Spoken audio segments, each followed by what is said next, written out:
វត្តគិរីរតនៈឋានមនោរមរជាសុខុមបានមកដល់ទីនេះចិត្តខ្ញុំស្ងប់ផុតទុក្ខសោកភ័យដែលធ្លាប់ជួបឮតែធម៌ទេសនាពីរស់ម្លេះនាំឲ្យចិត្តខ្ញុំរីករាយមិនចេះវត្តគិរីរតនៈជាឋានសុខសាន្តវត្តគិរីរតនៈជាឋានសុខសាន្តផលបុណ្យកើតពីទានចិត្តបានសុខសាន្តផលបុណ្យនាំភពវាសនារួចផុតទុក្ខាអានិសង្សទាន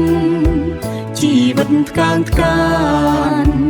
អានិសង្សទានជីវិតថ្កើងថ្កាន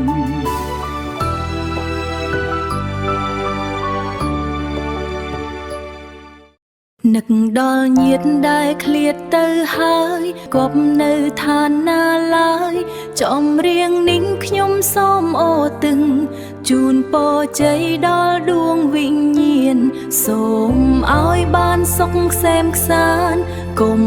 ឲ្យមានភ័យបារម្ភខ្ញុំអូទិញទានដល់ញាតិកាខ្ញុំអូទិញទានដល់ញាតិកាសូមបងប្អូនញាតិភៅទាំងឡាយចាកផុតទុក្ខសោកទាំងពួងអើយ